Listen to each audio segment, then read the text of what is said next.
Hello friends, मैं Deepak Kumar champ GS में आप सबका स्वागत करता हूं। आज मैं आधुनिक भारत का इतिहास का 8वां वीडियो लेकर के आया हूं, जिसमें 20 महत्वपूर्ण प्रश्नों का कलेक्शन किया हूं और यह प्रश्न एनसीईआरटी पर आधारित है, जो काफ़ी महत्वपूर्ण है। ठीक है दोस्तों, इस प्रकार हम लोग क्वेश्चन को सोल्व करेंगे। पहला क्वेश्चन है, और जो अभी तक मेरे चैनल को सब्सक्राइब नहीं किए हैं कृपया करके कर लेंगे। और इस प्रकार क्वेश्चन है, पहला क्वेश्चन है कि दांडी यात्रा कब प्रारंभ हुई थी। दांडी यात्रा, देखिए दोस्तों, दांडी यात्रा कब प्रारंभ हुई थी। दांडी यात्रा यानी स्टार्ट हुआ था कब, तो कब हुआ था, इसका राइट आंसर होगा 12 मार्च 1930। देखिए दोस्तों, थोड़ा इसके बारे में जानते हैं, दांडी यात्रा के बारे में। साबरमती आश्रम से 78 अनुयायियों के साथ गांधी जी दांडी गए थे, है ना, दांडी पहुंचे थे। साबरमती आश्रम से दांडी यात्रा स्टार्ट हुई थी, है ना, और दांडी पहुंच करके, है ना, नमक बनाकर, है ना, अंग्रेजी कानून का उल्लंघन किए थे।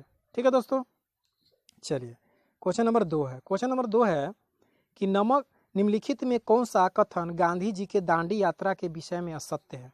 मतलब इसमें 3 गो सत्य होंगे और चौथा असत्य होगा। तो कह रहा है, पहला ऑप्शन में है, यह पूर्णतः एक पैदल यात्रा थी। सही थी, एक पैदल गए थे, लगभग में 350 किलोमीटर पैदल गए थे।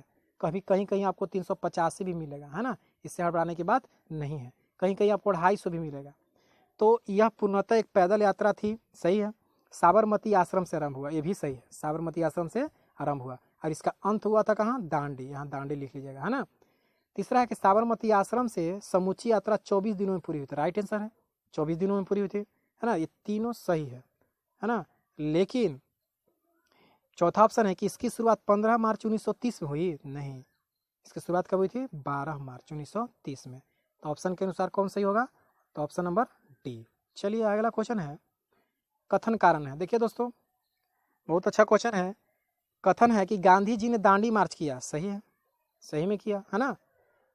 दूसरा है, कारण है कि वे भारत की, यहाँ गरीब लिखिएगा, गरीब, वे भारत की गरीब जनता को निःशुल्क नमक दिलाना चाहते थे। ये कोई ज़रूरी नहीं है कि गरीबी जनता के लिए ये काम किए थे, केवल नहीं, ये सभी लोगों के लिए किए थे, है ना। तो कारण आपका गलत है लेकिन कथन सही है। इसका राइट आंसर कौन होगा, कथन सही है और कारण असत्य है, मतलब ऑप्शन नंबर सी। चलिए क्वेश्चन नंबर 4 है। क्वेश्चन नंबर 4 है कि गांधी जी ने दांडी यात्रा किस आदर्श वाक्य के साथ आरंभ की थी। यहाँ वाक्य लिख लीजिएगा, वाक्य के साथ आरंभ की थी। किस वाक्य के साथ, जैसे ही दांडी यात्रा आरंभ किए गांधी जी साबरमती आश्रम से, तो किस वाक्य से किए थे, है ना।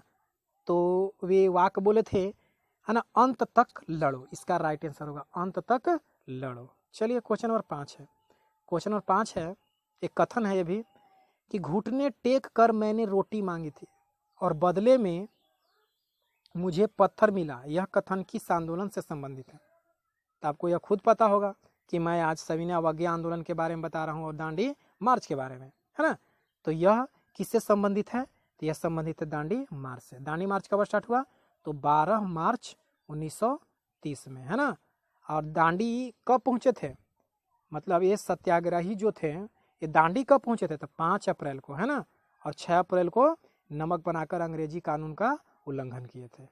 चलिए दोस्तों आगे है, और जो अभी तक मेरे चैनल को सब्सक्राइब नहीं किए होंगे कृपया करके कर लेंगे, और जो 7 वीडियो अपलोड किए गए हैं और जो नहीं देखे होंगे वे प्ले लिस्ट में जा करके देख लेंगे। ठीक है दोस्तों, चलिए क्वेश्चन नंबर 6 है कि दांडी यात्रा के साथ क्या प्रारंभ हुआ। तो दांडी यात्रा आपको पता है कि कब प्रारंभ हुआ, 1930 में।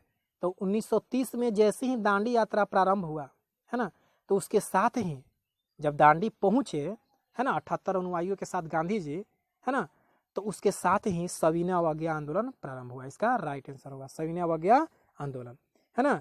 यही आंदोलन को कहा जाता है, मैंने इसी आंदोलन में मंजरी सेना और बानर सेना का गठन किया गया था। इसे भी आप याद रखेंगे, मंजरी सेना और बानर सेना। ठीक है दोस्तों, चलिए क्वेश्चन नंबर 7। क्वेश्चन नंबर 7 है कि शक्ति के विरोध अधिकार की इस लड़ाई में मैं देश की सहानुभूति चाहता, यह कथन किससे संबंधित है? यहाँ दिवस लिखा गया दोस्तों, उसको देश कर लीजिएगा। किससे संबंधित है? तो यह कथन संबंधित है दांडी मार्च से। ठीक है दोस्तों, चलिए क्वेश्चन नंबर 8 है। क्वेश्चन नंबर 8 है कि इनमें से किसने गांधी जी के नमक आंदोलन में भाग लिए थे? मतलब किसने गांधी जी के नमक आंदोलन में भाग लिए थे? माने दांडी जो यात्रा था वही था नमक आंदोलन, है ना। और इसमें गांधी जी के साथ 78 अनुयायी थे और उसी में से ये 3 महिलाएं थी, है ना, सरोजनी नायडू, राजकुमारी अमृत कौर और कमला देवी, ये तीनों थी, है ना। तो इनमें से राइट आंसर होगा इनमें से सभी। चलिए क्वेश्चन नंबर 9 है। क्वेश्चन नंबर 9 है कि दक्षिण भारत में नमक सत्याग्रह किनके नेतृत्व में चलाया गया, है ना, किनके नेतृत्व में?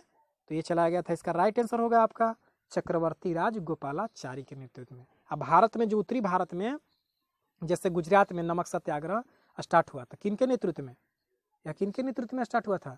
तो महात्मा गांधी जी के नेतृत्व में, है ना, महात्मा गांधी जी के नेतृत्व में। ठीक है दोस्तों, चलिए क्वेश्चन नंबर 10। क्वेश्चन नंबर 10 है कि गांधी जी ने दांडी यात्रा कहाँ से प्रारंभ की थी? अभी मैंने बताया, मतलब साबरमती से प्रारंभ किए। कहाँ से? साबरमती से, है ना। दांडी पहुंचे थे 6 अप्रैल को, 12 मार्च को प्रारंभ किया, 6 अप्रैल को दांडी पहुंचे। 24 दिन की यात्रा के बाद पहुंचे थे दांडी, है ना। और नमक बना करके वहाँ अंग्रेजी कानून का उल्लंघन किया था। ठीक है दोस्तों, चलिए क्वेश्चन नंबर 11। क्वेश्चन नंबर 11 है कि गांधी जी ने किस विदेशी पत्रकार को दांडी मार्च के समय अपने साबरमती आश्रम में ठहराया था? माने किस विदेशी पत्रकार को दांडी मार्च के समय साबरमती आश्रम में ठहराया था? तो वे थे वेव मिलर, इसका राइट आंसर होगा। ठीक है दोस्तों, चलिए क्वेश्चन नंबर 12। क्वेश्चन नंबर 12 इस प्रकार है कि गांधी जी की यात्रा से संबंधित दांडी किस जिले में स्थित है? जो दांडी जगह है, दांडी जो पहुंचे गांधी जी अपने अनुयायियों के साथ, तो वे किस जिले में है? गुजरात के किस जिले में? तो इसका राइट आंसर होगा नवसारी। इसका राइट आंसर होगा नवसारी। अब बेलगांव में एकमात्र कांग्रेस अधिवेशन की अध्यक्षता किए थे कौन? गांधी जी। कब? 1924 में। इसे भी आप याद रखेंगे। ठीक है दोस्तों, चलिए आगे है। एक बार भुज में भूकंप आया था, गुजरात के भुज में, यह बहुत प्रसिद्ध रहा भूकंप के लिए, है ना। आपको इसे याद रखना है। चलिए 13 क्वेश्चन है कि ऐतिहासिक दांडी मार्च का संबंध किससे है? अभी मैंने बताया कि दांडी मार्च नमक कानून को उल्लंघन करने के लिए, है ना, हुआ था, है ना। तो इसका राइट आंसर होगा नमक कानून को तोड़ने से। नमक कानून को तोड़ने से। जालियांवाला बाग हत्याकांड कब हुआ था? 13 अप्रैल 1919 में। जालियांवाला बाग हत्याकांड को लेकर के कांग्रेस ने किसकी अध्यक्षता में, है ना, एक समिति का गठन किया था? तो मदन मोहन मालवीय की अध्यक्षता में। मदन मोहन मालवीय, से भी आप याद रखेंगे, मैं बता चुका हूं इसके बारे में। ठीक है दोस्तों, आप प्लेलिस्ट में जाइएगा और जालियांवाला बाग कांड, है ना, रौलेट एक्ट, इस सब के बारे में आप देख लेंगे। चलिए क्वेश्चन नंबर 14 है, सविनय अवज्ञा आंदोलन कब प्रारंभ हुआ? सविनय अवज्ञा आंदोलन तो कब प्रारंभ हुआ? तो दांडी मार्च के साथ ही सविनय अवज्ञा आंदोलन प्रारंभ हुआ था। अभी मैंने बताया, है ना, दांडी मार्च के साथ ही। तो कब स्टार्ट हुआ सविनय अवज्ञा आंदोलन? तो 12 मार्च, यानी कि मार्च 1930 में। इसका राइट आंसर होगा ऑप्शन से। ठीक है दोस्तों, चलिए क्वेश्चन नंबर 15। क्वेश्चन नंबर 15 है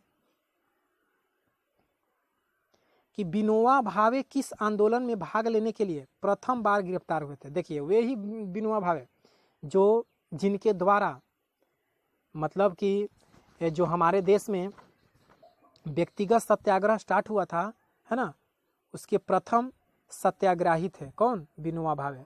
कब स्टार्ट हुआ था व्यक्तिगत सत्याग्रह? तो 1940 में। प्रथम सत्याग्रही थे कौन? विनोबा भावे। द्वितीय कौन थे? पंडित जवाहरलाल नेहरू। इसे भी आप याद रखेंगे। और तृतीय कौन थे? इनके बारे में आप कमेंट बॉक्स में जवाब दीजिएगा। ठीक है दोस्तों, तो विनोबा भावे किस आंदोलन में भाग लेने के लिए प्रथम बार गिरफ्तार हुए थे? तो यह आंदोलन कौन था? सविनय अवज्ञा आंदोलन। कब स्टार्ट हुआ? तो मार्च 1930 में। मार्च 1930 में। ठीक है दोस्तों, भारत छोड़ो आंदोलन कब स्टार्ट हुआ था? 1942 में। सहयोग आंदोलन कब स्टार्ट हुआ? 1920 में। खिलाफत आंदोलन कब स्टार्ट हुआ? 1919 में। इसे आप याद रखेंगे। ठीक है दोस्तों, चलिए सविनय अवज्ञा आंदोलन की असफलता के बाद गांधी जी ने क्या महत्व दिया, है ना? असफलता, सविनय अवज्ञा आंदोलन मुख्य रूप से असफल हो ही गया, लेकिन गांधी जी ने क्या कार्यक्रम को अपनाया था, है ना, तो रचनात्मक कार्यक्रम इसका राइट आंसर होगा, रचनात्मक कार्यक्रम। चलिए क्वेश्चन नंबर 17 है।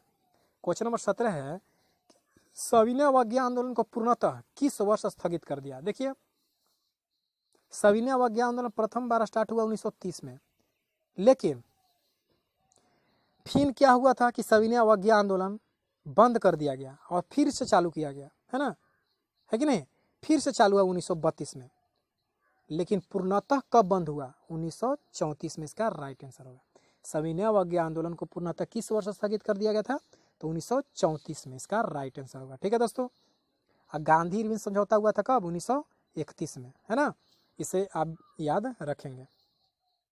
अब हरिजन सेवक संघ की स्थापना हुई थी कब, 1932 में, इसे आप याद रखेंगे। किनके द्वारा, महात्मा गांधी जी के द्वारा।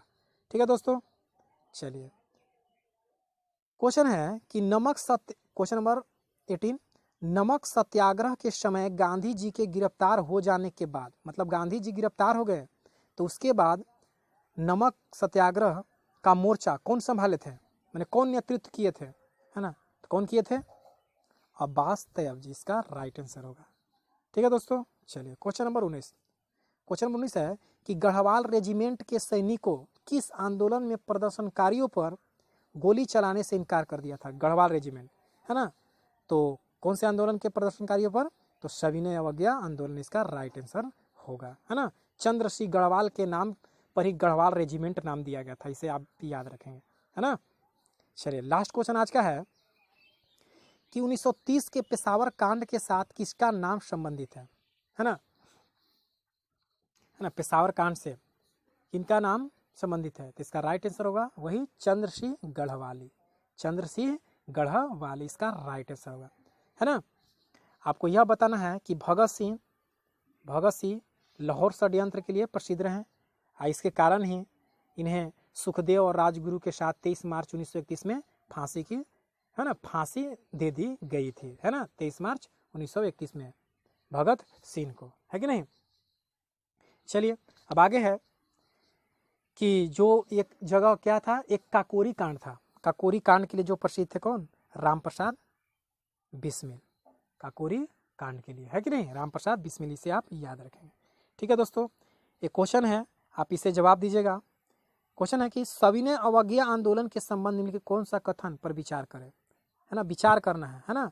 तो देखिए है इस प्रकार है, पहला है कि गांधी जी इरविन समझौते के अंतर्गत कांग्रेस ने सविनय अवज्ञा आंदोलन को स्थगित करना स्वीकार कर लिया, ठीक सही बात है। जब इरविन समझौता हुआ था गांधी जी और इरविन के बीच 1931 ईस्वी में, है ना, है कि नहीं, जिसे दिल्ली समझौता के नाम से भी जाना जाता है, तो इसके अंतर्गत कहा गया था कि आपको कुछ छूट दी जाएगी, है ना, इरविन ने बोला, लेकिन बाद में क्या हो गया, नकार गया, जब गांधी जी गोलमेज सम्मेलन में भाग लेने के लिए लंदन गए थे 1931 में, है कि नहीं। चलिए ये तो राइट आंसर है। गांधी जी इरविन समझौते के अंतर्गत सरकार ने सभी राजनीतिक कैदियों को जो हिंसा के लिए सिद्ध दोष नहीं थे उन्हें मुक्त कराने का आश्वासन दिया, सही बात है ना। इरविन समझौते के तहत कहा गया कि जो भी यानी कि कैदी हैं जो बिना कसूर के जेल में बंद है उन्हें क्या कर दिया जाएगा, रिहा कर दिया जाएगा, है ना, यह आश्वासन दिया गया था, है ना। तो इसका ऑप्शन दोनों सही है, इसका ऑप्शन दोनों सही है। तो इसका कौन सही होगा, तो इनमें से दोनों सही होगा, इनमें से दोनों सही। ठीक है दोस्तों, चलिए